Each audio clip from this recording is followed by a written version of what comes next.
Live? Oh, sorry, I was just playing Pokemon, and well, this week was, as you probably know if you paid attention, was very busy. I actually had enough by Wednesday to do a whole hour at least. And by the way, if we're not done at noon, go get your kids. Don't make the people downstairs wait. And I'm gonna go past noon today, as you probably had guessed. And if you can't stay, get up and leave. I won't take offense at it. But we have you on video, and we will know who it was. But and then everything kind of melts together, and Wednesday everything started kind of to all hell broke loose. I guess that's the only way you can say it, literally, in a number of instances. And so usually I'm at a loss for a title. I guess I could just call it Prophecy Update. But there's a pastor I know, it's a blank screen right now. Right here. That's my wife back there.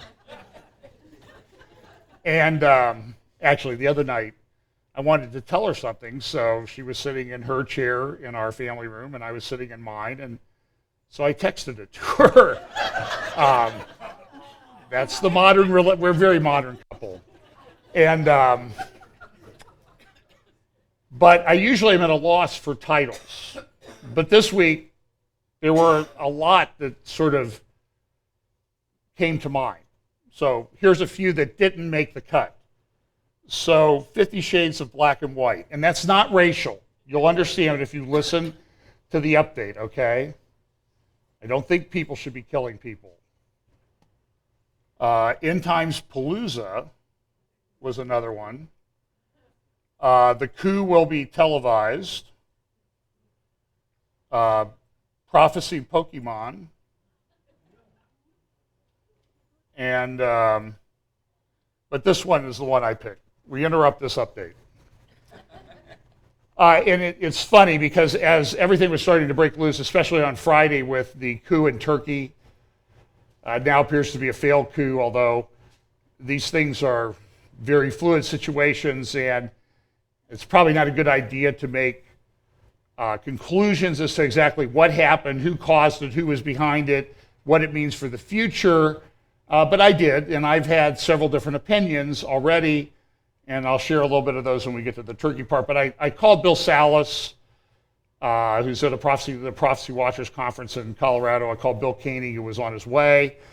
And I said, it's really reached the point where when you're speaking on this subject, and if you're kind of looking at current events, is that, you almost need to take your phone up here with a breaking news app and kind of set it at the podium so that you can talk about it.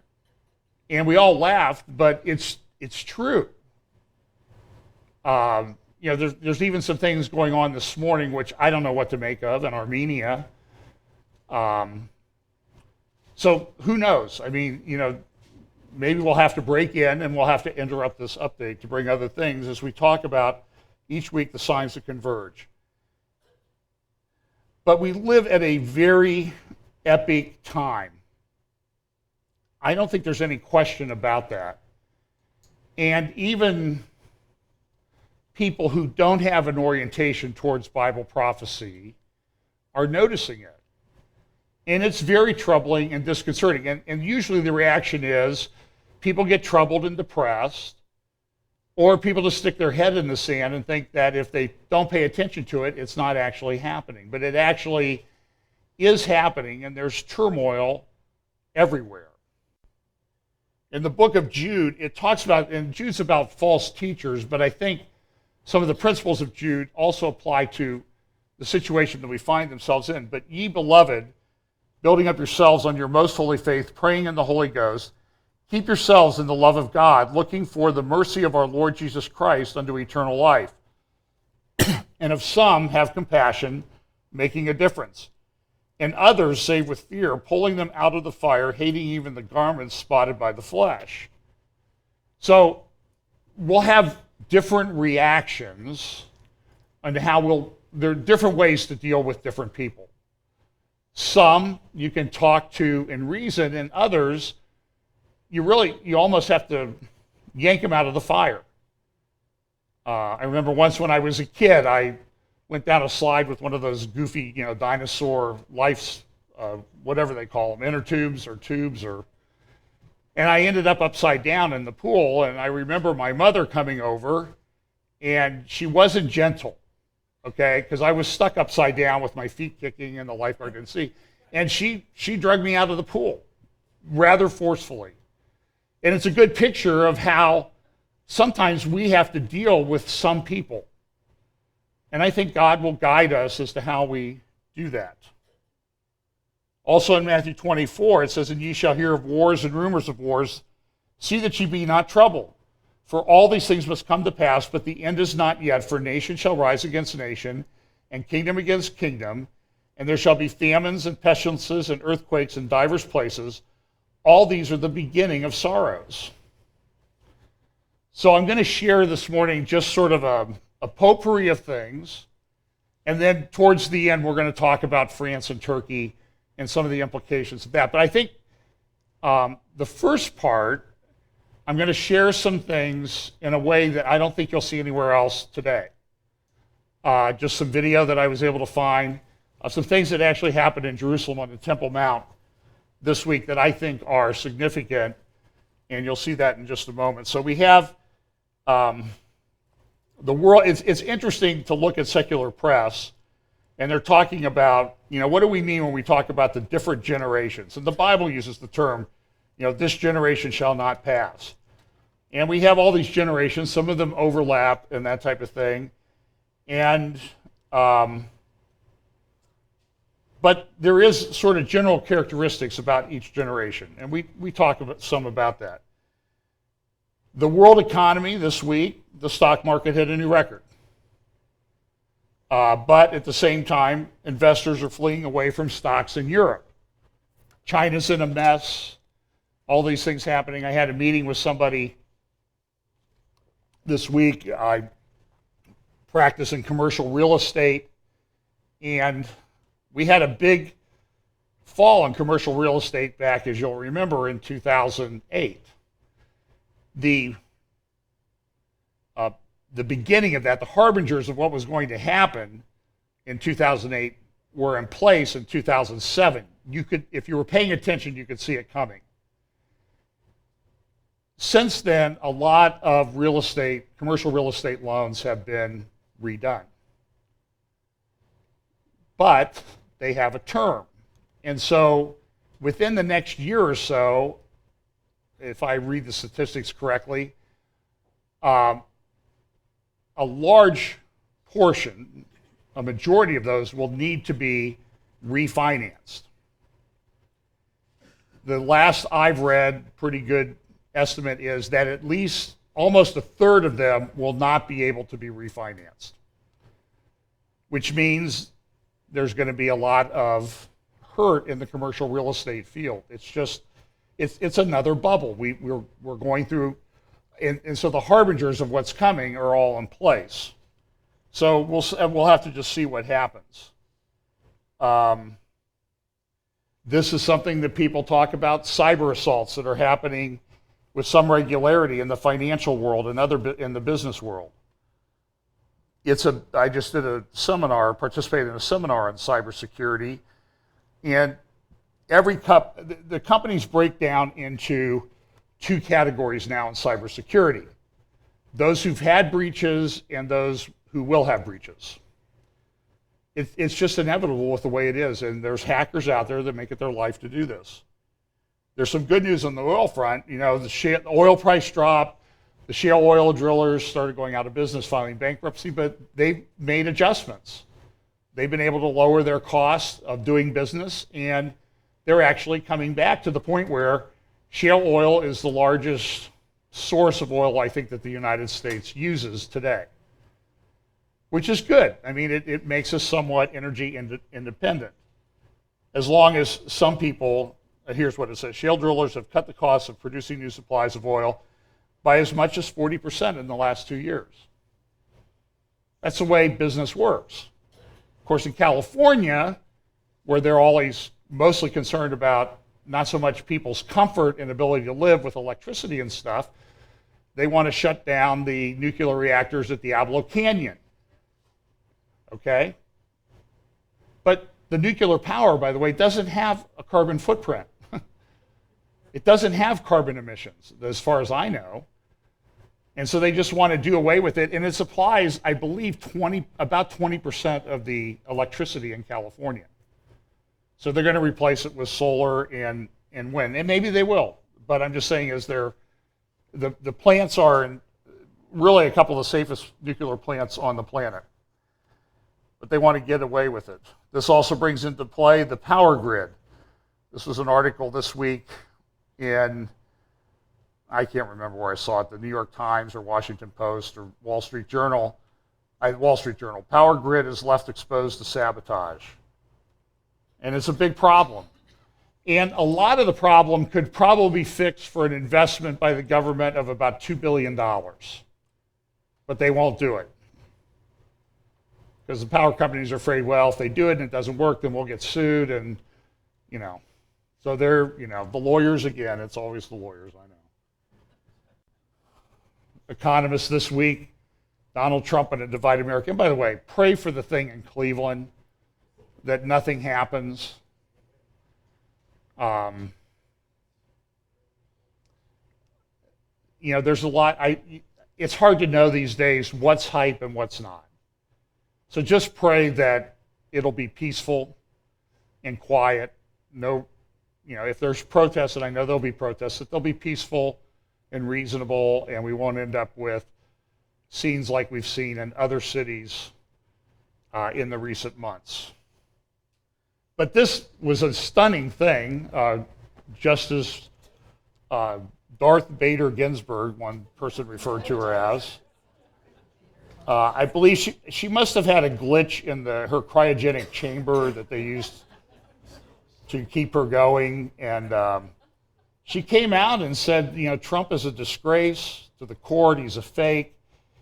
This is really, in my understanding, this is unprecedented in American history that a sitting Supreme Court justice would do this. I mean, can you imagine if Justice Scalia or Thomas had ever said such a thing about President Clinton or Obama? What would happen? And even, this was even more stunning, was she said this to the New York Times, and the New York Times said, Mr. Trump is right about Justice Ginsburg. Now, she's come out and apologized, but I don't know that she can, given her position, I don't know that she can undo the damage. And she was talking about leaving the country, so maybe somebody could set up a GoFundMe thing to buy her a ticket to New Zealand or something like that. Yesterday in D.C. was this Together 2016. Now, I watched part of it. It was set up by this guy named Nick Hall, founder of an organization called Pulse. And it was there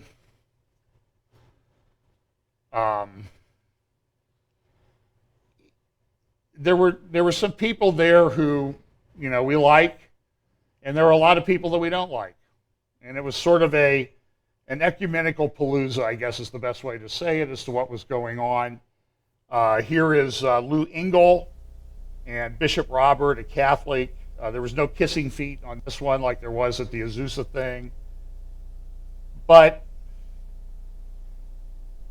I listened to a few of them. Josh McDowell was there with his Superman t-shirt on. And it was just, most people only had 10 minutes to speak, and you really can't develop much of an idea in 10 minutes. I have enough trouble in an hour getting it done. So it was kind of weak and watered down. Now, But one thing I found as I was researching this, and I saw this on a blog post, and I went and investigated it myself, and actually downloaded it to my phone, the Together 2016 app. And they have all this neat little stuff on there. They have info, map, schedule, lineup, and find a church, Twitter, Instagram, and of course always have the donate button, which is important.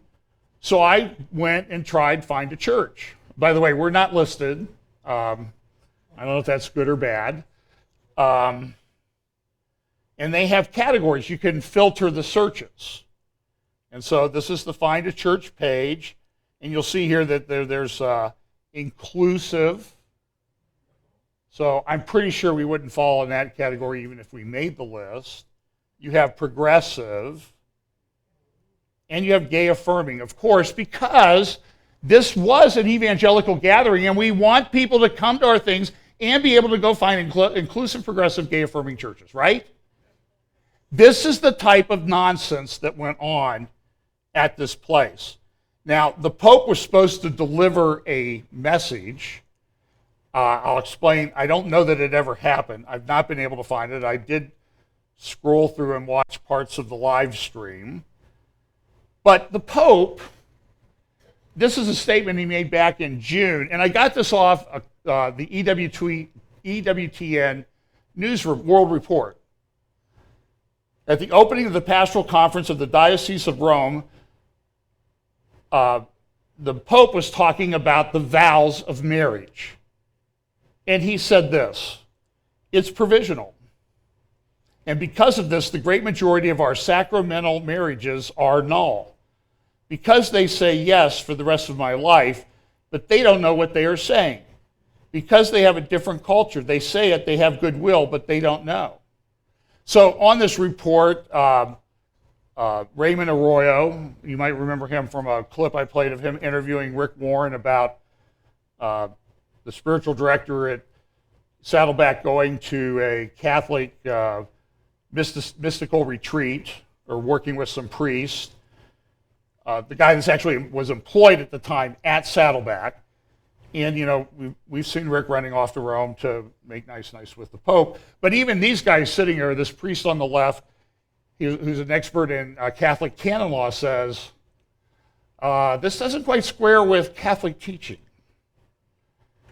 Now, listen, something's going on with this Pope guy.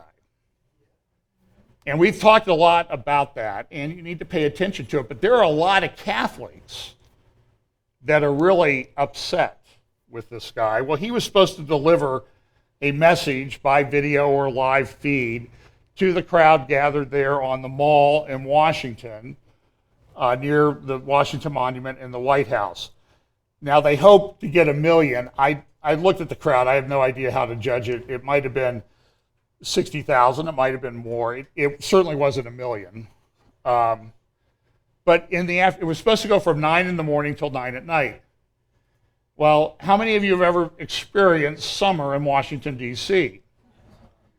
It's hot and humid.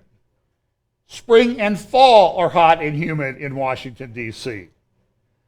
I have easily sweated through a suit walking from the old metro stop to the Reagan terminal, which it used to be about a half mile or so, in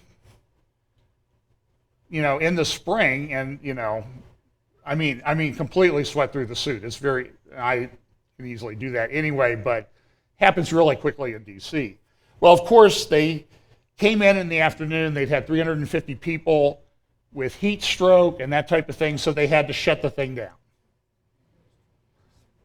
And which leads me to believe is, okay, now, what about all the Word Faith guys there? Why weren't they praying it out of them? Listen, folks, that stuff is a fraud. It's not even marginal Christianity. It's a complete, total fraud. Let me give you an example of where healings by these guys never take place. Hospitals, nursing homes, gatherings on the Mall in Washington. It only occurs at their crusades. That's why I think it's a fraud. If it was a true gift, they could do it anywhere, right? I don't recall ever seeing the apostles being limited in the space. So that's just and again, all hate email goes to Steve Mitchell, whether he likes it or not. Okay, let's talk about this for a minute. Pokemon. Now, here's an example of somebody who's not engaged in Pokemon. This is a guy in Oklahoma mowing his lawn in a raging thunderstorm. But now listen, if you live in the Midwest and you hate to mow the lawn, like me, you've done that. You've finished the lawn in that rain because you don't want to go back to it for a week, right? So I wouldn't give the guy a little bit of grace. I can't remember why I put this in, but let's see what she says. Because we're going to have a lot of jobs from building infrastructure to coding, creating new apps. I don't know who created Pokemon Go, but I'm trying to figure out how we get them to have Pokemon go to the polls. If she says it, they've got it, I believe. This is a story of a young lady who was playing Pokemon Go on her phone and walked out into traffic and got hit by a car. And the stories of this are happening all over. I believe I read about a guy up in New York that I think he drove into a tree. Maybe he had a Tesla. I can't remember. But he drove into a tree and died, by the way. So this Pokemon thing, even Time Magazine and the Wall Street Journal on the front page were talking about this Pokemon Go app. And what I understand is it is it's called augmented reality. What they do is they take like a map of where you are, like a GPS as you're walking around, and they put little monsters there that you go around and shoot and kill. And this is a big deal. This is the most downloaded app in history. And it only came out like a week or so ago. And I'm troubled by it. Because I believe it is setting people up for massive deception. It's altering their concept of reality. And as Christians, I don't think we should have any participation in that type of thing. The Wall Street Journal on Wednesday or Thursday, actually had an article in its business section, Augmented Reality Beyond Pokemon.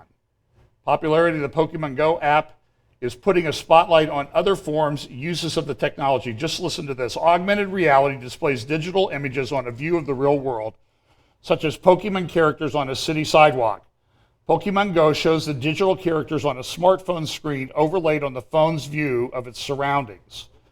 The success of Pokemon Go, it has been the most downloaded mobile app since its launch last week, is the exciting other backers of the technology.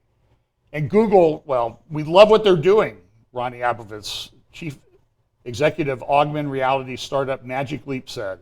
We love what they're doing. We think it is a gateway to the whole new feature we're building. Google and others have invested nearly $1.4 billion in Magic app, which has more than 600 employees in building a headset that projects images into users' eyes so the digital world appears to interact with real life. With Magic Leap's headset, I would see Pokemon just like I see real people, not looking through a screen, Mr. Abovitz said.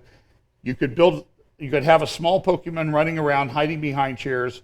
It would be pretty epic. It would also be an avenue for someone to use it for great deception. Mark my words. A more advanced version of the technology many call mixed reality. Good thing or bad thing?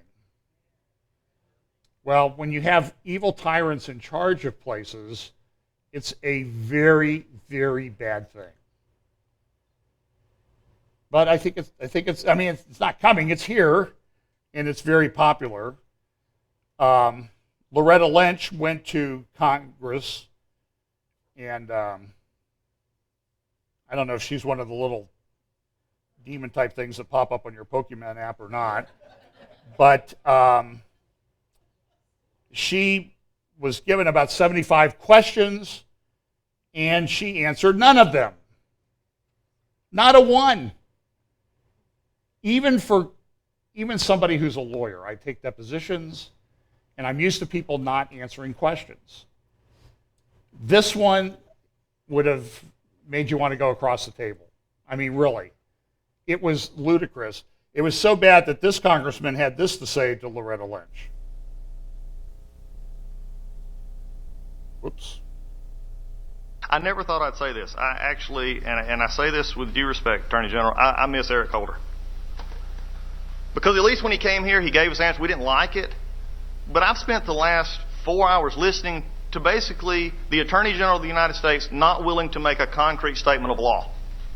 To not be willing to say that when given the opportunity by a colleague of mine, who made the decision in this case? I understand Director Comey stepped up and said, here's the decision we recommend. And you have been willing to say as well, we just accepted the team recognition. When given the opportunity to say, do you accept this decision? You've never answered directly that you own this decision. Do you own this decision?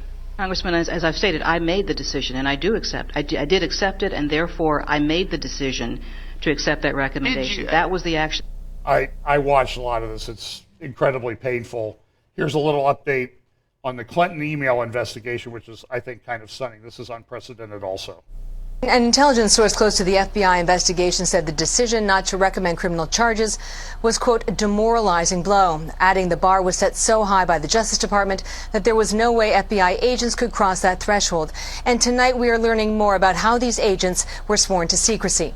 The FBI has confirmed to a senior Republican senator that agents were asked to sign this form called a case briefing acknowledgement, which says the disclosure of information is strictly prohibited without prior approval, and those who sign are subject to lie detector tests. The Republican chairman of the powerful Senate Judiciary Committee, Chuck Grassley, first wrote to the FBI director in February about the issue.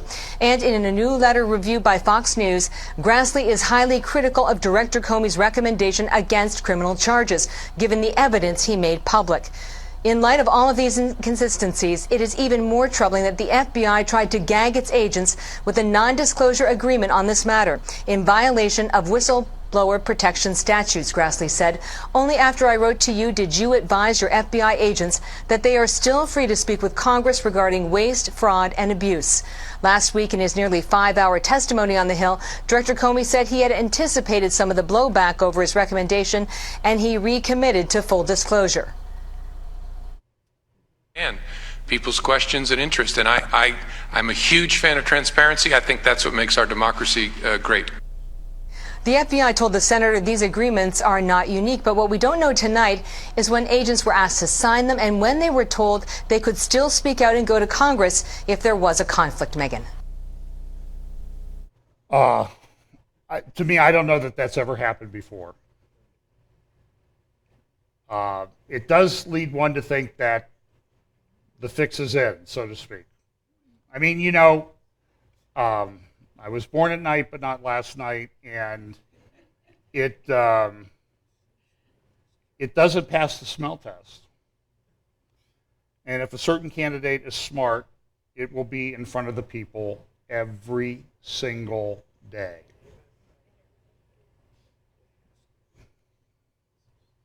But I'm not a political consultant either, so.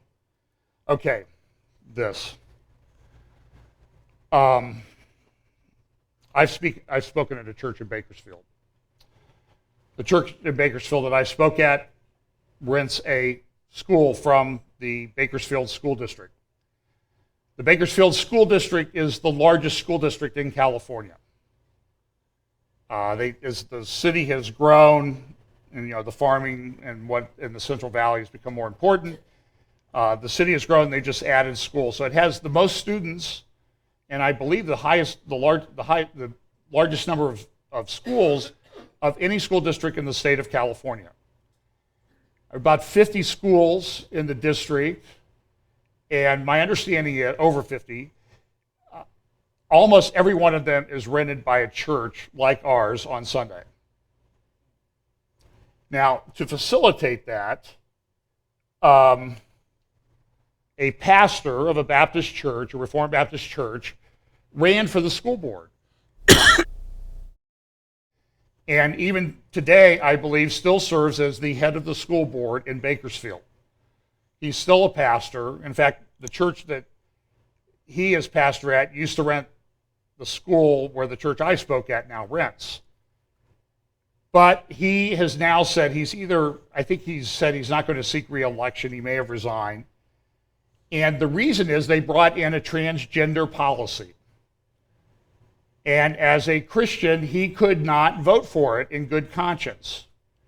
My understanding is all the other Christians on the board did vote for it, and he was the lone voice that voted against it.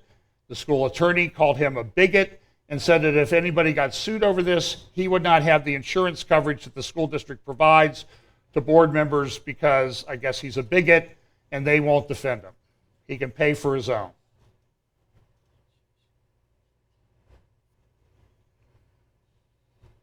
How many times have the people in charge lied to us about how their policies will have no impact on the free exercise of religion? They're lying. They don't care. They're redefining religion. And as I said last week, everything we do here has a religious purpose. Every single thing we do, from unlocking the front door to locking it when we leave. But they're trying to say, well, it's just you can worship privately. That's your freedom of religion. That's baloney. They change that one, they'll change the First Amendment, they'll change the Second Amendment because they don't care. The Ruth Bader Ginsburgs of the world, they don't care. Didn't she say once that she would start someplace other than the U.S. Constitution if she could, if she was doing it all over again? So here's what the pastor said, Chad, I can't remember his name. As you know, California has mandated this school transgender policy for the whole state. I've served in the largest high school board in California and the nation for 12 years. I basically lead that board.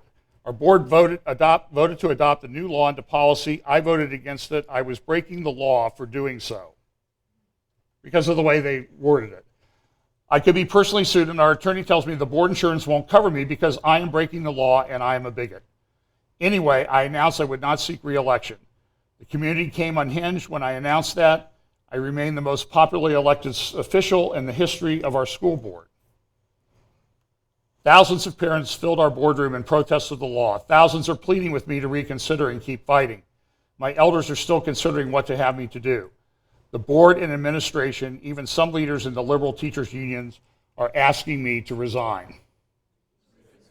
To reconsider. Sorry about that.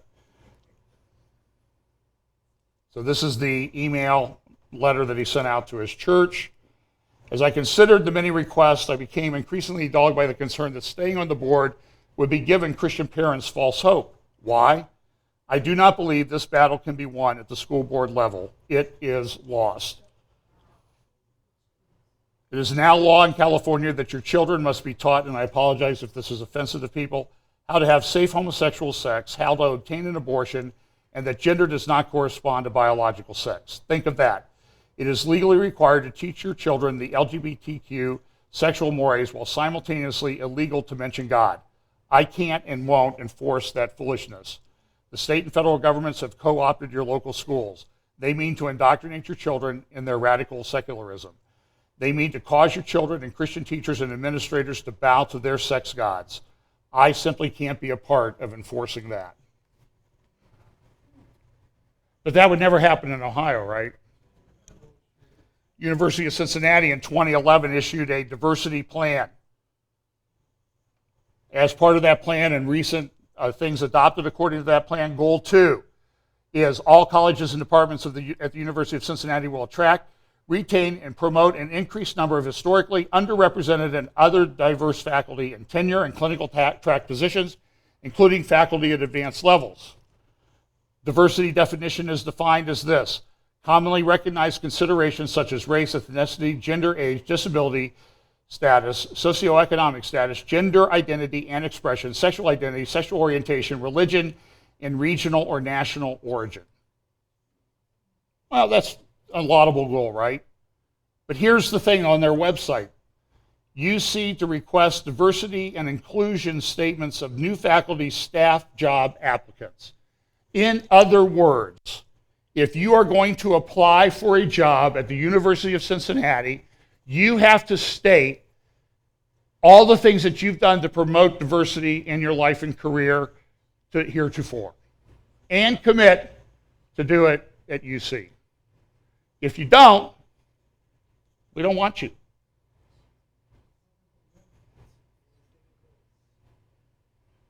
It's interesting that in the diversity definition, there are people of religion who won't be able to do certain things. So, guess what? You don't get to work at the University of Cincinnati. And this applies not to just faculty, it applies to hourly staff as well. And it's part of the application. Faculty and administrative professional applicants will be asked to submit a personal statement summarizing his or her contributions. You know, that's sexist. That statement. His or her? They're limiting it to his or her? Where are the diversity cops when you need them?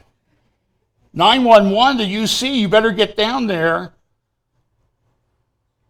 Contributions or potential contributions to diversity, inclusion, and leadership. This application request recognizes that the university is a diverse environment and signals that diversity and inclusion are important enough that we're asking student applicants about contributions or potential contributions up front. Senior VP of HR said that. We're all better off with diversity in our lives, and it's part of demonstrating our commitment to diversity and inclusion and setting expectations and priorities.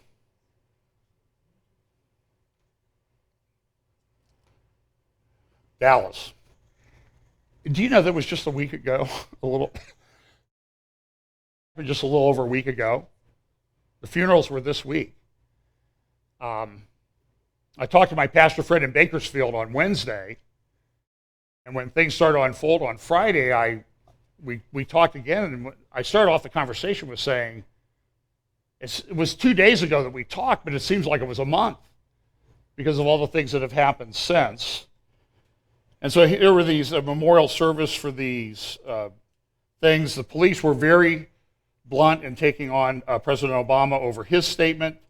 There's reports out today that the Dallas shooter contacted activist groups, including the New Black Panther Party. And it's interesting. Remember I talked about Southern Poverty Leadership Center and some of the hate groups, including some good people locally, Coach Dave and Linda Harvey, who are on their hate list. And the New Black Panther parties has been very clear. They want to start an armed revolution and take over at least 5 states of the United States. Okay? And get rid of the white people there. The New Black Panther Party Nation isn't listed as a hate group by the SPLC, nor is Cornell X, the leader, classified as an extremist by the organization, according to its online database.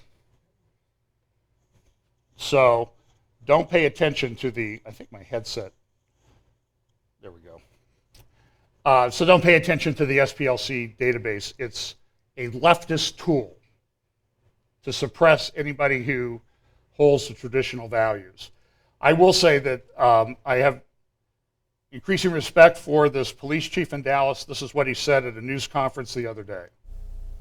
I believe that I'm able to stand here and discuss this with you is a testament to God's grace and his sweet, tender mercies, just to be quite honest with you. Because what we're doing and what we're trying to accomplish here is above challenging. It is. We're asking cops to do too much in this country. We are. We're just asking us to do too much. Every societal failure, we put it off on the cops to solve. Not enough mental health funding. Let the cop handle it. Not enough drug addiction funding. Let's give it to the cops. Here in Dallas, we got a loose dog problem. Let's have the cops chase loose dogs. Schools fail. Give it to the cops. 70% of the African American community is being raised by single women. Let's give it to the cops to solve that as well. That's too much to ask. Policing was never meant to solve all those problems. And I just ask for other parts of our democracy, along with the free press, to help us. And not put that burden all on law enforcement to resolve. Good for him. Heather McDonald and the Wall Street Journal had an opinion piece this week called "Time to End the Demonizing of Police." Heather McDonald has engaged in tremendous research. You can find some of her things up at PragerU. I think she did a Prager University video. Go to PragerU YouTube. It's a tremendous channel. Lots of great little 5-minute videos on things. She says in this, the result, especially in the first half of this year, has been an appalling increase in shootings and murders in many cities across America. Most of the victims in this poisonous era spawned by Black Lives Matter have been black. Now the consequences of this stream of falsehoods about police may be spinning out of control with the assassination of 5 police officers in Dallas last week and the attacks on cops in other cities since then. There's a website I only recommend because they put videos up. I think it's called Revolution News. It's on Facebook. It's stunning. I can't believe what I'm seeing. Make no mistake, she says, assertions about systemic deadly police racism are false. In fact, the New York Times actually had a thing on their front page about a study released by Harvard, hardly a conservative institution, that said that on some areas, black males are more likely to be engaged with police. But in shootings, they're less likely than other racial classifications to be shot. It's a fact. And yet we saw, do you remember what the video that I played for the end of the year? Listen, any one of these topics today, I could have gone into, we would be here a long, long time. And I could have played the video for you. Remember the Urbana conference in St. Louis? I played for you. What was that conference urging the supposedly evangelical college students who are, considered ministers on their college campuses? What were they supposed to get involved with? Black Lives Matter. Played the video. They were all urged to do that. Look, I don't want to see people killed by police. The police don't want to see people killed by police. I could play you video after video. I saw a video of a white guy coming out of a restaurant. They were asking the guy for his ID the whole way out, and there's families in this restaurant.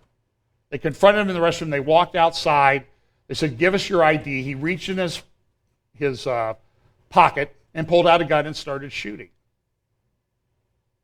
Now, you can criticize the police if you want. They shot him a lot. There were 2 cops. One had a body camera on. You can find the video on YouTube or Facebook. I'm just telling you in those circumstances, there's a lot of things going on. And it's the height, in my view, of sophistry to suggest that it's never necessary. It is. It's the way society is ordered. Okay? Now, look, does it happen? I agree it happens too often, okay? But we live in a very unique time of these things happening. And we got to start being able to speak the truth about them. And I'm not encouraged with what I see going on.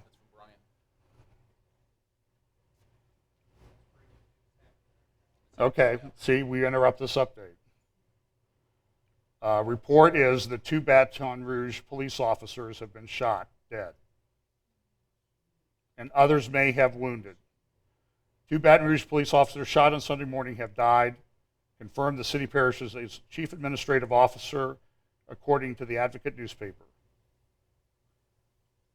The police spokesman confirmed that several officers were shot by gunfire. East Baton Rouge police parish sheriff's office deputies may have also been among those shot. Kip Holden, mayor president of East Baton Rouge Parish, told CNN that 3 officers are feared dead and we're investigating. There you go. There you go.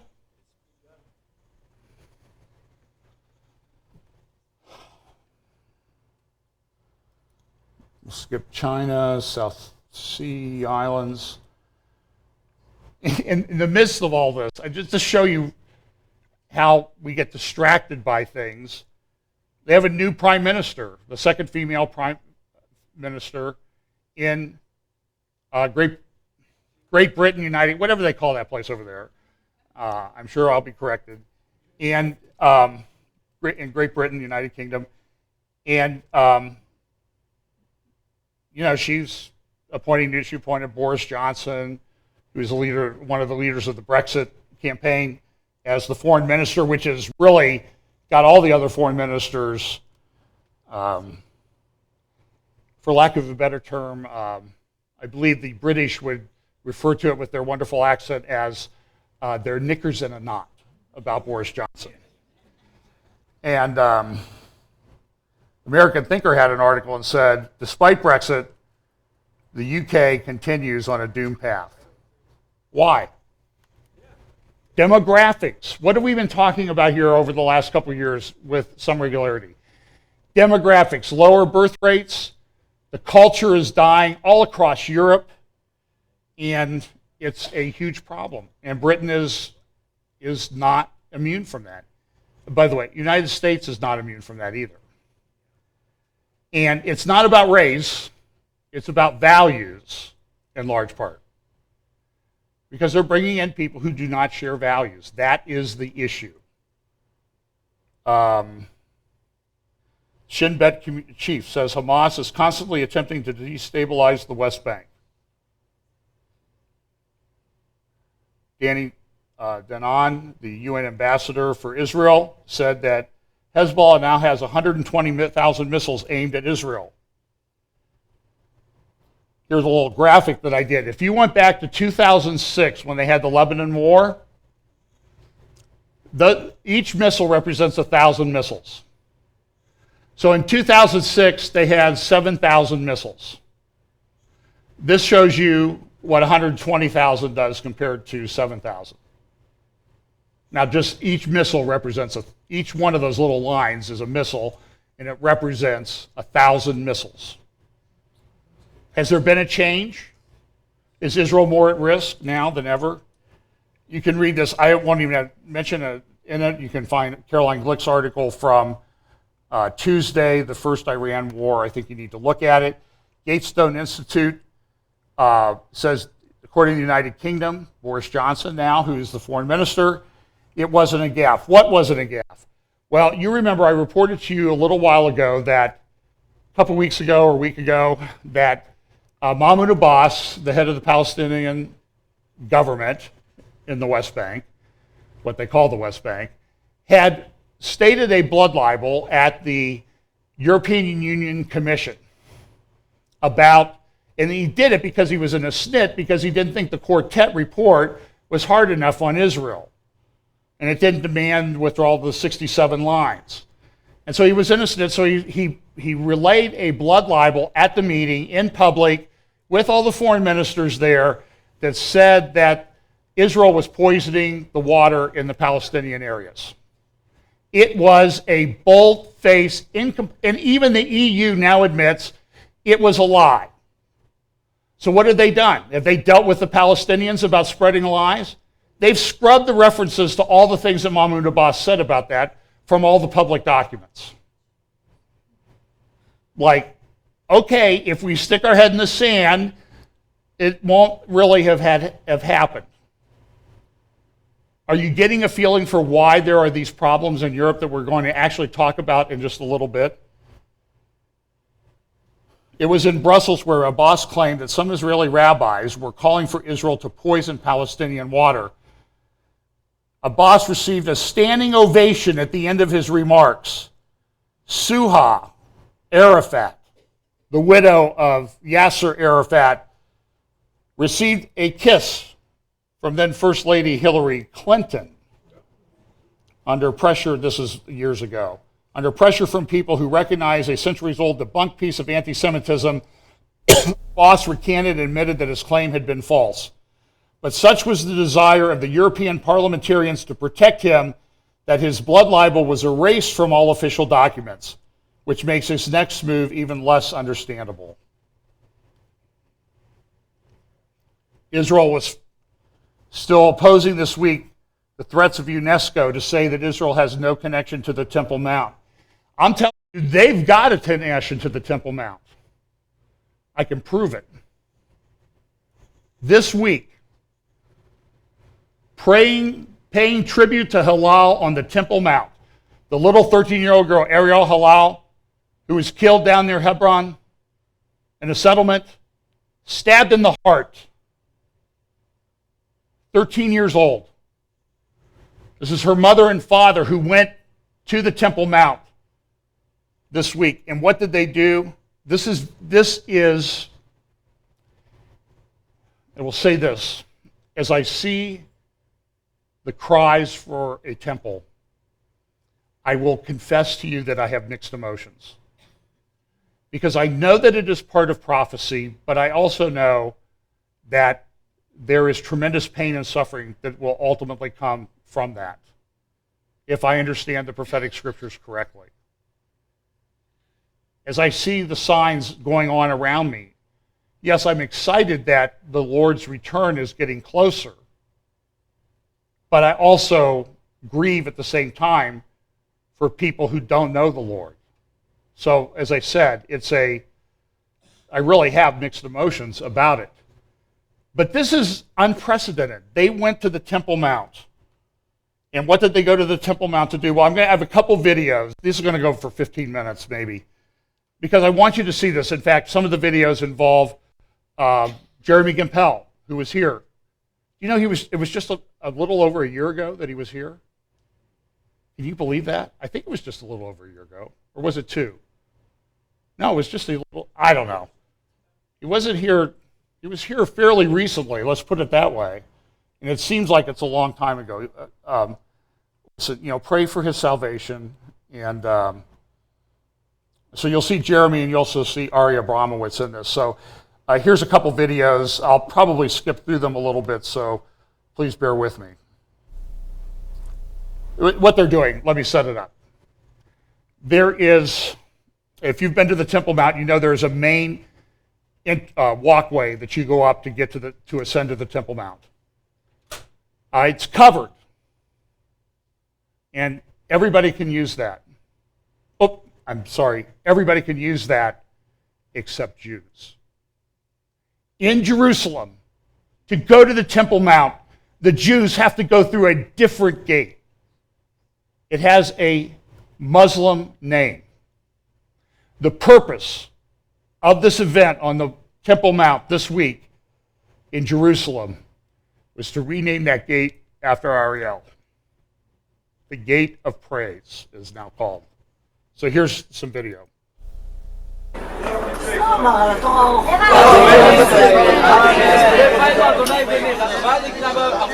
There's Yehuda Glick. You see him, the Temple Mount Faithful, I think is his organization.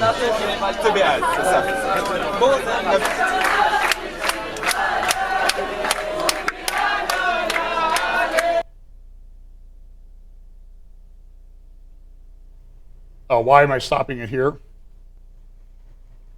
Do you see the trumpet, the silver trumpet here towards the right below the banner? My understanding is that's a silver trumpet from the Temple Institute that they took up towards the Temple Mount. My understanding is they've never done it before. This is the mother of Ariel, who went up there. And it's just a little over a week after her daughter's funeral. God is doing something in the hearts of the Jewish people. This is God is doing something and waking us up, and the temple will be built soon. Now again, the irony is that if they knew how good the world would be when the temple is built, they would be building it with us. They would be lining up to help us build the temple because there would be world peace. We'd be beating our swords into plowshares. But they don't realize that, and in a different way, they're helping us build it right now by creating this resistance and creating this thirst inside of ourselves. So check this out, what's going on here, because it's historic. Sorry for the The shake. blowing of the shofar and the prayer and the blessing of the high priest. All of you are watching this with us, probably the most.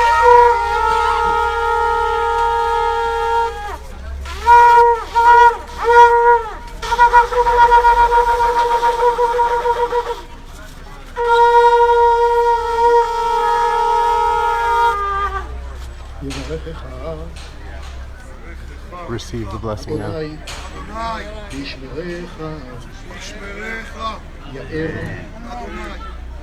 אדוני, פניו אליך, ויחונקה. Amen. We are also trying to start today here a campaign that will change the name of the gate. The gate today, the name of the gate is the Mughrabi. Mughrabi is a Muslim name of a neighborhood that does not anymore exist. It was here, right here until 1967. So the neighborhood is not here, and it's time that also the name will be changed. For instead of Mughrabi, it will be Hallel. Hallel is the name of, as I said, the girl that was murdered. And it's time to change. After 49 years of Jewish sovereignty in the entire area of Jerusalem, it's time that at the 49th year we will enforce the Israeli sovereignty on the temple. It's time to have, today when we are standing here, I saw many Muslims. I saw many Muslims that went into the Western Wall, and they prayed at the Western Wall. Nobody is stopping the Muslims and the Christians, because we believe that this place is a place for all nations.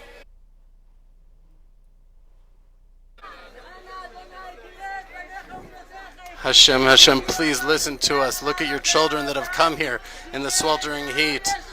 Look at what a beautiful nation you have.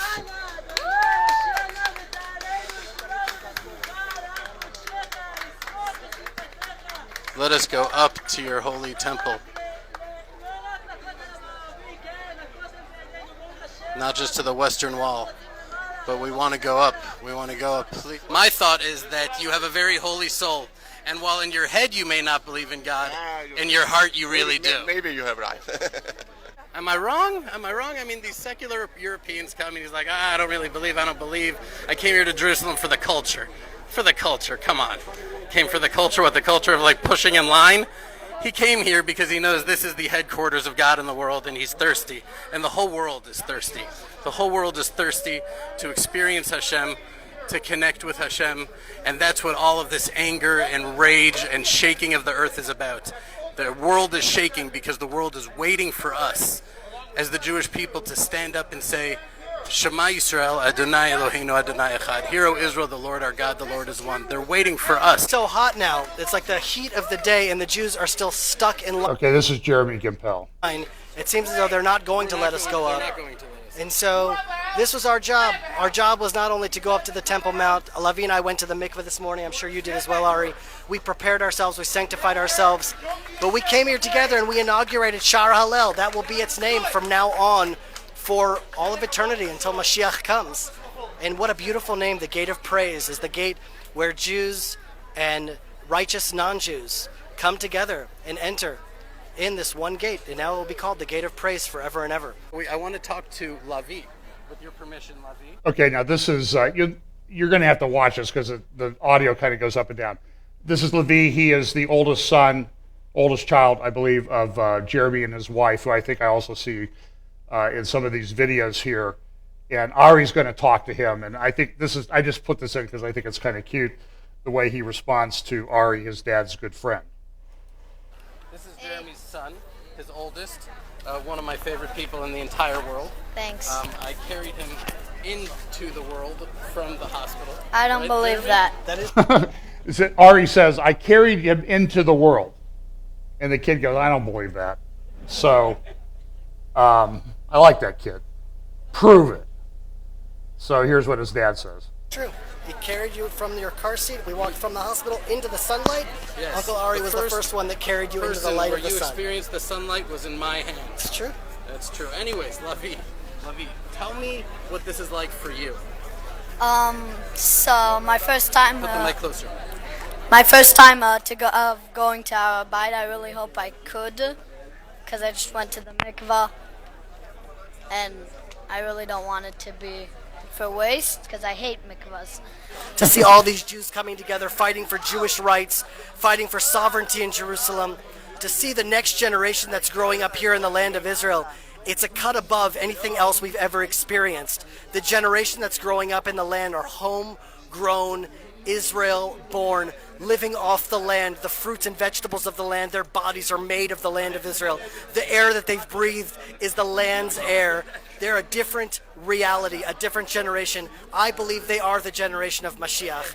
And we're seeing it now come to pass as now the Jewish people are rising up once again and reclaiming what was given to us so many thousands of years ago. What's it like for you as a parent right now with 5 children at different age levels? The question is, what do you tell your children? How do you raise them? As soon as I feel as that my children are cognitively aware of what's going on, that's probably about the age of 8 or 9. My youngest that I talk to about these issues is 9 years old. I fully immerse them in the reality of Israel. I don't try to hide them from it. I don't try to protect them from it. They have to encounter it. They have to learn how to deal with it. They have to learn how to grow courageous and brave. I took my youngest, Akiva, to the Shiva house of the Ariel family. I took Lavi to Rabbi Mickey Mark's funeral to hear the Hespedim, the eulogies, to know what a man was taken from us. That they should learn that reality is rough around the world everywhere. Whether it's shootings in Dallas or in Paris or in Brussels, we are encountering a new wave of terror that's hitting the entire world.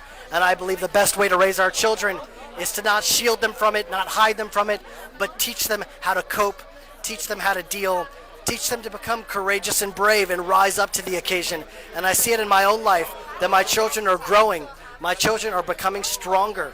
And so coming here today in memory of Hallel is probably the best parenting gift I could give them, to raise them as strong, brave, proud Jews in the land of Israel. And also, there's a Jewish concept that's really beautiful, that's important to understand, that Ishmael, the father of the Muslim world, that he gets certain merits for his circumcision that he got at the age of 13. And for each year of his circumcision, there's 100 years that he gets of dominion over the Temple Mount. And Islam started at 700, and now it is past the year 2000. His 1300 years are up.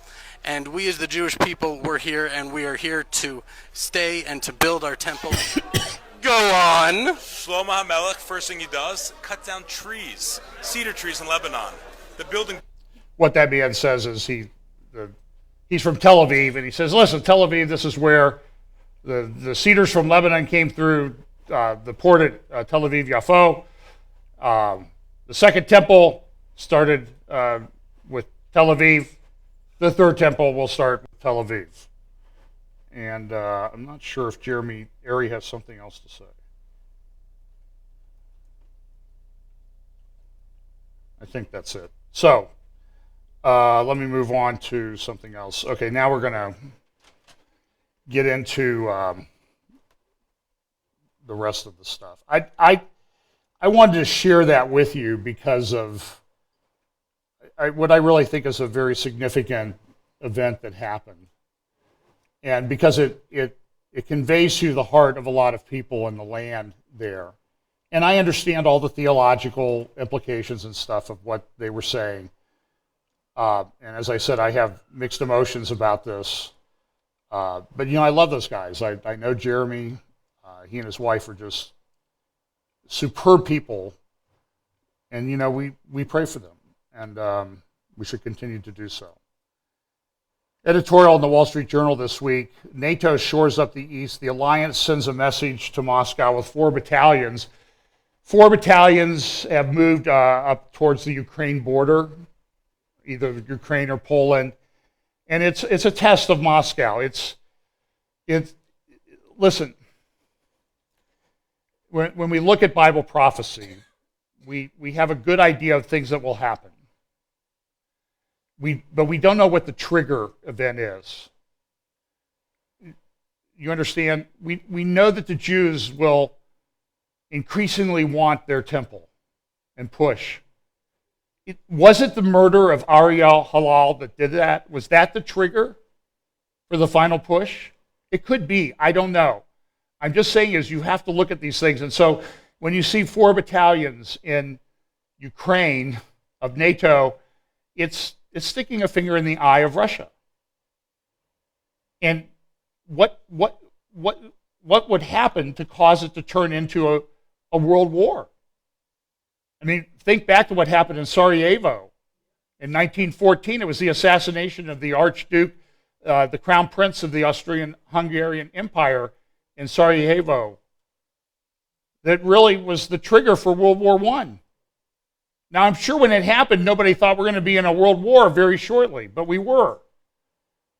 And it's been, Arnold Fruchtenbaum thinks that wars and rumors of wars, that has been the whole 20th century. It started then and it continues through today. And it's hard to argue with his conclusions.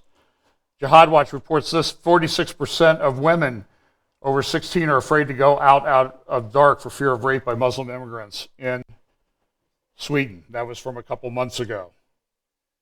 If you go to the French website, I'm leading up to the France thing, there's this Israel-Palestine, understand France's position in 9 points. And they want Israel to stop building settlements. They were part of the quartet report that came out just 2 weeks ago, I think on July 1st. And what's happened since July 1st? And all the countries involved with that. All hell's broken loose. It's undeniable. Now, is that the cause? To me, it looks like. God's sort of sending the warnings to people. This report, just on before the terror attack in Nice. France is on the verge of civil war over race. That was their Homeland Security type chief who said that. By the way, George Clooney is upset because there's a migrant camp being set up near his house up at Lake Como in Italy. Poor baby.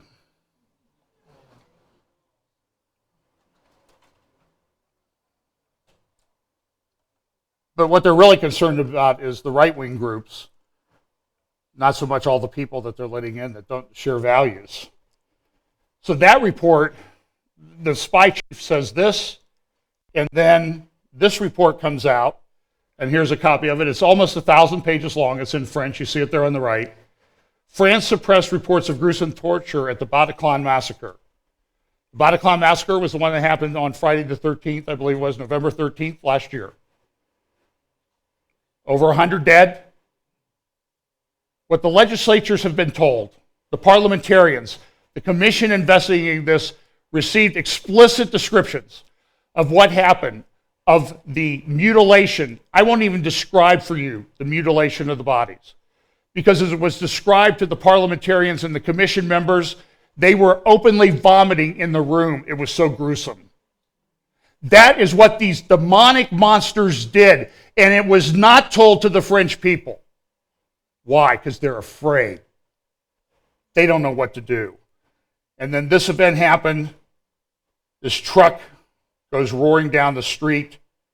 Somebody says, well, this must, as soon as it was less than 40 minutes, I saw a video on the thing saying that this was all fake. If you think it's fake, get your rear end on a plane, fly over there, and tell that to the families of people whose body, of the children, and dozens of children. 83 dead. My understanding is 20 are on the brink of death.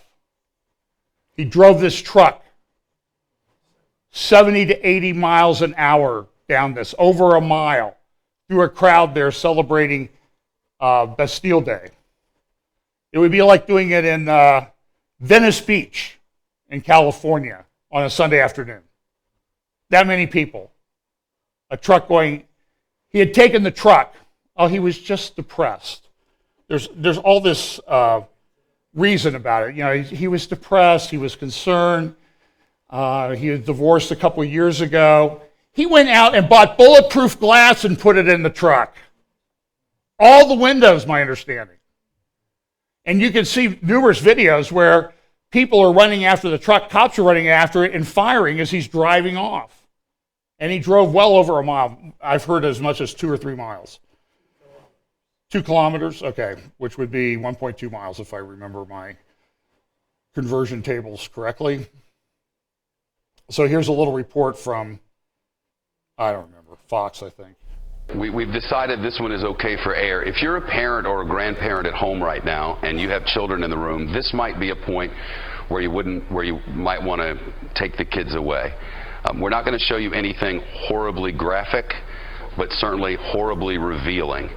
This is someone who has had an iPhone or something like it and is wandering through the crowd as this truck has come through the street. Play it. This is highly sanitized, by the way, folks, as to what the scene was that night.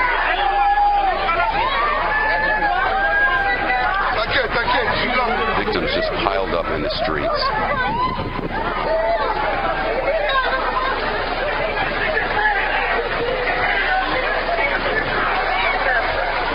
Now, there will be a couple of people. I mean, I'll give you a comparison locally. 4th of July celebration. Red, white, and boom. Down on the riverfront, Civic Center Drive there along the riverfront. A truck goes down through there at 70, 80 miles an hour at the height of the celebration, or right after the fireworks are over. What do you think would happen? I've not heard yet whether President Obama has issued a call for banning trucks. We haven't seen that yet or not. It's a stunning thing. The Islamic State has come out and claim responsibility. Here's a little map of the places where the Islamic State has struck, either direct or Islamic State-inspired attacks. South America looks kind of attractive right at the moment. They seem to have escaped. The pictures are horrific. I've seen the raw video. It's not something that I ever want to see. Bodies everywhere. Many children among the victims. This is sort of a graphic of the waterfront in Nice, where he started, and he drove all the way down across through the waterfront during this the Bastille Day celebration. Just absolutely horrific. The reason why I picked the 50 Shades potential title was because, interestingly enough, one of the more sexually explicit movies of recent years is filming their sequel in Nice right during this attack.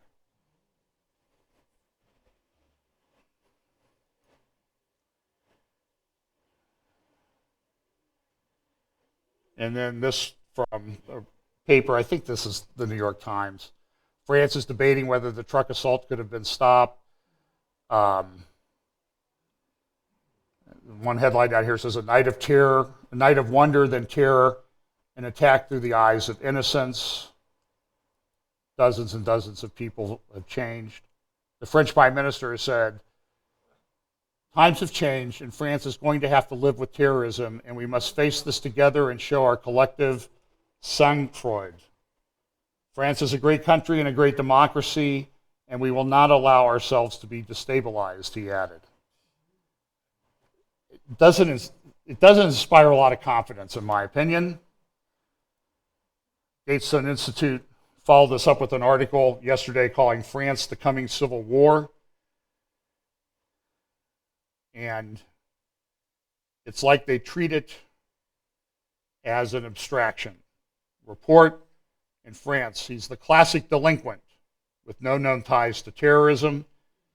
But Debka reported, and I think this is accurate, he sent his family $110,000 before the rampage. Somebody must have been paying him. Terror's new form in the New York Times International Edition, international page. Terror's new form, a threat that can be managed but not erased. Here is, I think it's I can't remember the guy who speaks first. Just a couple short clips. Our humanity to over-correcting on collateral damage is causing the inhumanity that we saw last night, the inhumanity that we saw in San Bernardino, in Orlando, in Paris, in Brussels. So we are creating more casualties on our side by being humane to them. General, that's tough stuff, isn't it? That's tough stuff, because this is tough stuff. It's going to get worse. And until we stand up, until we get leadership, our leadership has aided and abetted this enemy. You're absolutely right again. There's a giant disjuncture between the political elite in the West and the people who are really afraid, and they have every right to be afraid. What happened after San Bernardino? What happened after Orlando? Our political leaders said, oh, these dangerous guns, we have far too much access to guns. What is President Obama going to recommend tomorrow, Lou? Should we ban trucks to make us safer? This is insane. This is the reality. We have the elite that believes that this isn't about ideology, it's not about religion, it's about disenfranchised, unemployed people. And then we have the reality. None of these people are born in refugee camps. The real terrorists are middle-class individuals who are doing this for the glory of Allah. But our administration says, no, these are not the droids you're looking for. This has nothing to do with jihad. We're not even going to allow you to use the word jihad. And when Omar Mateen calls the 911 dispatcher in Orlando, we have a cabinet member who wants to censor that phrase from the transcript. Extraordinary. Well, Newt Gingrich, and I don't agree with his solution, but here's what he said.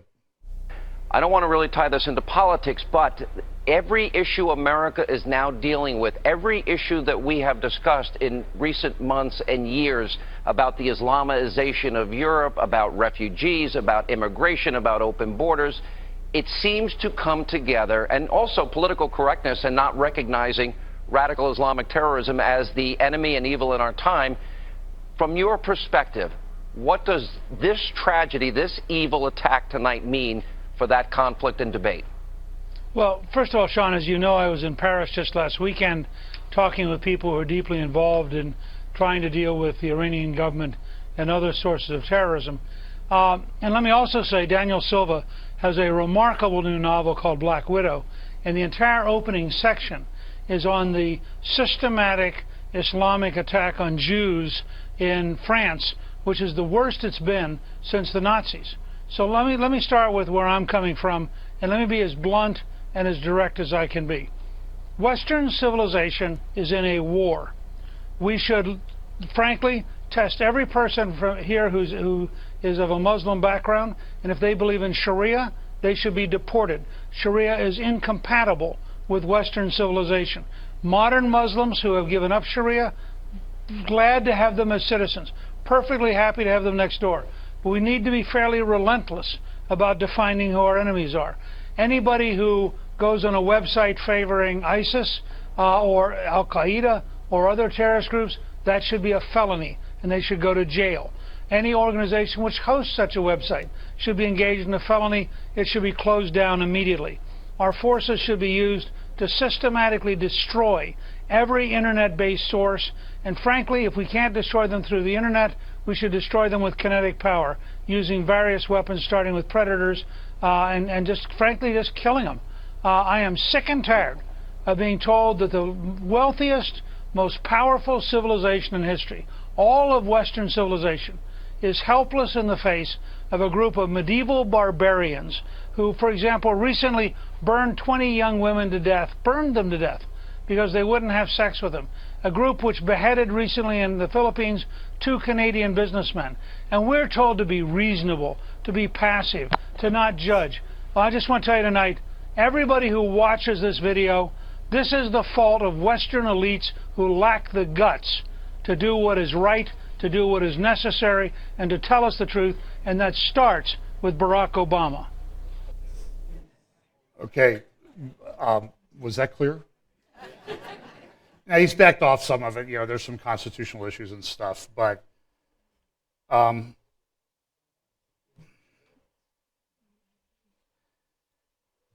in Art Shiva, Giulio Miatti, he's an Italian writer. He wrote, this was published on July 13th, before France. He said, Europe will submit to radical Islam. Listen to some of this. Western civilization developed from its Judeo-Christian roots over many centuries.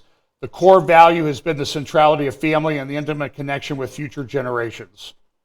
Today's Western individualistic society, cut off from its roots, playing Pokemon, has put an unbalanced emphasis on material pleasure and sexual satisfaction, ignoring the long-term consequences. We in the West have deprived many generations of the reasons to build a family. Population has declined dramatically in a war-ridden countries like Syria, but a population drop over decades has never been observed since the 1950s, with the exception of Southern and Eastern Europe. In Eastern Europe, the number of women in childbearing age will drop by 3/4 by the end of the 21st century. To quote the Financial Times, Eastern Europe's population is shrinking like no other regional population in modern history. Not modern history, in history. Spain has witnessed the most extreme demographic spiral observed anywhere. It is the mystery of a country that until the 70s had the highest fertility rate in Europe and that today has the lowest in the world. Abortion is now the leading cause of death among Spaniards. A society that does not reproduce its own kind is heading for liquidation, literally and in terms of loss of its identity. Nature abhors a vacuum, and so does an ideological battle. Europe has lost the will to value life, and it is now killing itself through a greedy craving for ever more sexual comfort. Historically, all great civilizations fell for the same reasons. Affluence takes over and steals a society's ability to see beyond its own selfish pleasures. This is what happened to ancient Rome and Athens. If you want to see the churches and the cathedrals of the religious art and the castles of Europe, you better go see them now, as they will be displaced by Islam. Sic transit gloria. Thus passes the glory. And I would suggest to you that editorials like this, deporting kids to die, talking about what America will do, the same people will do not one thing to help Christians or Yazidis in Syria. Not one thing concrete. They are morally bankrupt. They are evil. They are, as I titled last week, they are in the grip of the evil one, and we need to recognize that fact.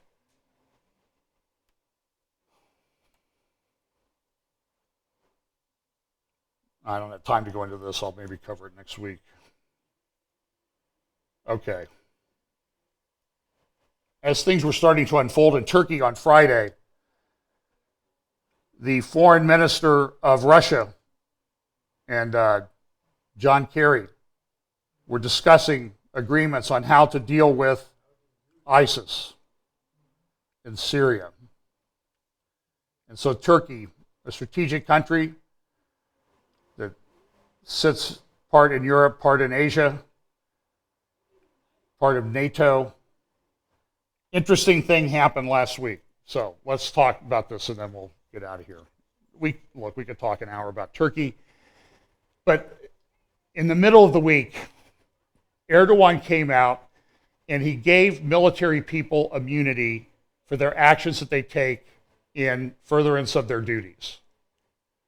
You can only bring an action now against commanders and field people in the Turkish military if it gets approved by increasingly higher levels. So for senior commanders, it will have to go probably even to Erdogan himself before a prosecution could take place. Erdogan has systematically purged the military of pro-secular generals and officers. He's been at it for over a decade. What he wanted to do, because the military, there's been coups in Turkey before. About every 10 or 15 years, there's a coup.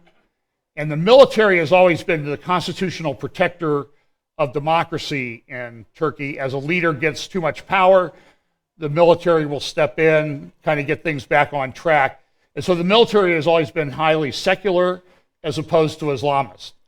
Well, now we have Erdogan, who is an Islamist to the core. He's a Muslim Brotherhood guy. Okay, he's a tyrant. He's a dictator. He has been for some time. I wrote an article about this at least 4 years ago.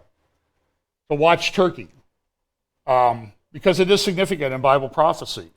So he gives this thing, and then Friday the reports start coming that a coup has taken place. The initial reports, it was very sketchy. It appeared that the coup had succeeded. Erdogan had been arrested.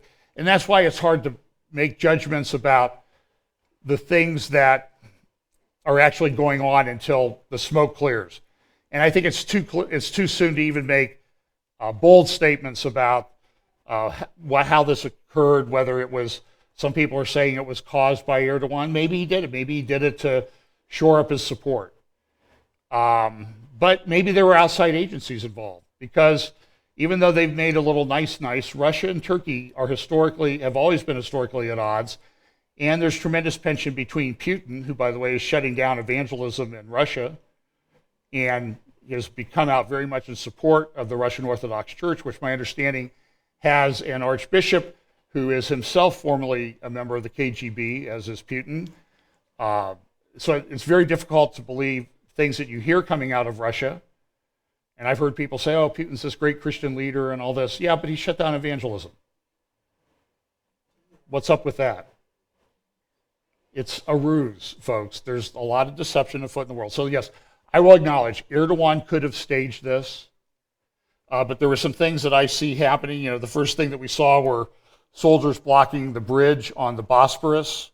The bridge, by the way, that night was bathed in the colors of France because of the terror attacks that occurred there. And so there were these incidents. This is a map of Ankara on the left showing some of the places involved. You can freeze it and look at that. It caught everybody by surprise. I know I talked to Bill Koenig and Bill Salas, and everybody's like, what does this mean? Is it actually happening? And initially it looked like it had actually succeeded. In fact, here's Ralph Peters, who's a pretty smart guy on Fox, talking about it.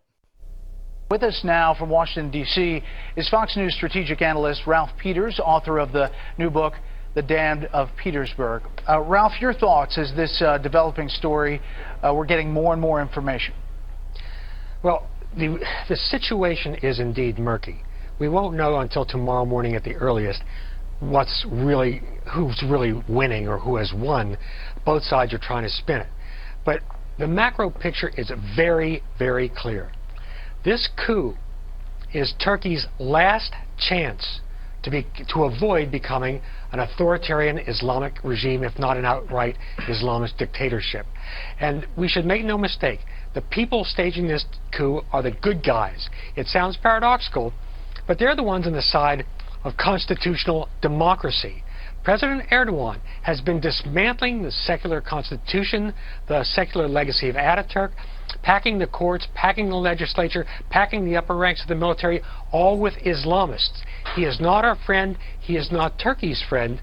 And if this coup fails, you will see a crackdown, and it'll be the excuse to eliminate the last vestiges of secularism. And so, at any rate, this is not a banana republic military trying to take power for the sake of taking power. They are trying to save their country. And the president, our president, by coming out and saying, oh, we have to support the democratically elected government. Erdogan's government is not democratically elected the way we know it. He has banned opposition political parties. He's banned opposition politicians. He's staged elections so they will benefit him. So again, I think Washington, as usual, Obamacare has got it wrong. The coup, God bless the people trying to save Turkey, a country for which I have great affection, but right now it doesn't look good. Well, so did he stage it? Did he do it? Did he, did Erdogan cause it? There's some things, and I know people are sincere in trying to figure this out. I think it's too soon to tell. It could be. To me, it seems a very risky thing to do. There are hundreds of people dead, over 1,000 injured. The last I heard, there were 250 at least dead. And this was supposedly a helicopter of a coup, the Coup military, firing on people on a bridge, I believe, in a street in Ankara. And my understanding is that they were protesters. They were pro-government protesters out there. The people in the coup, leading the coup, shot at them. And listen, the video has been taken down by YouTube. I saw the aftermath of this. This is what happens on a battlefield. This is stuff only soldiers should see, in my opinion. They're images you'll never get. I saw them, you'll never get them out of your mind. They're gruesome beyond belief of what happened to these people as they were shot by probably 50 caliber machine gun rounds, ripped apart, ripped to shreds on this bridge. And this, I believe this helicopter was later shot down by the loyalist military. So that's why I kind of think maybe it wasn't fake, because these guys are shooting and they get shot down.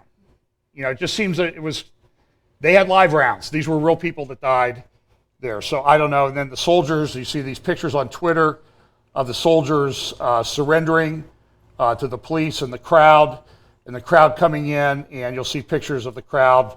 You can find them on the internet actually beating the soldiers during this. It says here, government moving swiftly rounds up thousands of military personnel.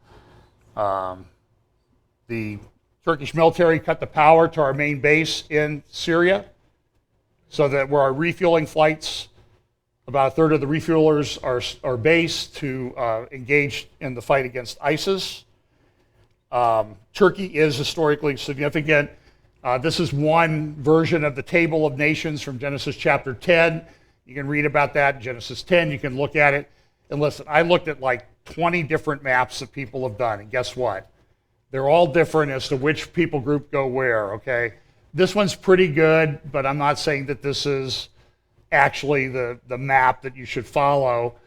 It's a difficult thing to decipher and understand. In Geopolitical Futures, George Friedman, who used to be with Stratfor, had this to say: regardless of whether this was staged or real, the ultimate impact of this could go one of two ways. He says this: Turkey has become the critical country in its region. It is the key to any suppression of ISIS in Syria and even in Iraq. It is the pivot point of Europe's migrant policy. It is challenging Russia in the Black Sea. The United States needs Turkey, as it has since World War II, and Russia can't afford a confrontation with it. Neither country likes Erdogan, but it is not clear that either country has options. Interestingly, Russian Foreign Minister Sergei Lavrov and U.S. Secretary of State John Kerry were having marathon meetings on Syria as the coup was taking place. So my initial reaction was he's going to lose, he's going to be out of power. I suspected that Russia was behind it, which I think makes the alignment that you see in Ezekiel chapter 38 even more plausible, which means that it would seem to advance the prophetic clock.